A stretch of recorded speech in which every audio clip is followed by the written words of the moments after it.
mission, so that there are new companies, new suppliers who can provide the infrastructure and the essential supplies that are needed to create the common infrastructure that the government is setting up. So this continuous onboarding process is actually good in the short term. In the short term, it can reap better benefits for India. अरे दीदी रुकने का नाम नहीं ले रही। This will ensure that there is greater competition amongst the vendors. It will prevent monopolization or cartelization. If the government, let's say, onboards only one or two companies initially and doesn't provide opportunity for newer companies to enter later, then what will happen is that those one or two companies will end up creating a monopoly over the market. They will form a cartel as well, and they will have a excessive control over AI infrastructure of the country. And this could be detrimental for competition and innovation. Small companies may not be able to afford the infrastructure. So in that regard, in the short term, the policy to empanel vendors continuously is a good policy, because it will ensure that even smaller players can be onboarded. They can provide cheaper infrastructure at a cheaper cost, because only those who submit the lowest price bid will be awarded these tenders to procure the chips and to set up the data centers. But think about the long-term consequence. There is a long-term effect of this policy.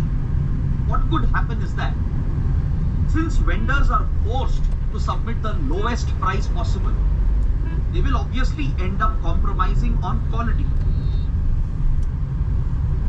They will try to cut some corners, because this is not a very profitable industry as of now. In order to keep the profit margins, what the vendors might do, just to win the tender, to win the contract, they might submit the lowest bid, but however, they might have compromised on quality. And this could hurt India's AI innovation ecosystem in the long run.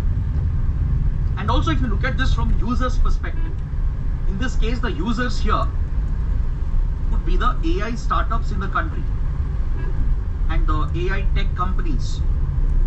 They are the ones who are looking to make use of this sovereign AI infrastructure that the government is setting up under India AI Mission. Now, these startups and the tech companies, they have to go through very strict conditions. They have to meet certain qualifying criteria to be able to access the AI infrastructure that the government is setting up with the help of these vendors. Under India AI Mission, the government is providing nearly 40% subsidy to the AI equipment which the vendors are going to set up. The government will subsidize the user cost as well. Almost 4,500 crores has been allotted under the compute pillar of India AI Mission. So the government has taken the right steps. But however, what will happen is that when you place very strict conditions and criteria for startups and tech companies to qualify to be able to use the AI grids and infrastructure, the problem is it could exclude many companies which may not meet that criteria. So what is this criteria that the government has laid down? The government has already said that if users want to access the AI infrastructure, then they will have to show that they already have some prior experience in the field of AI and machine learning. They will have to be recognized by Startup India Initiative or by the Department for Promotion of Industry and Internal Trade.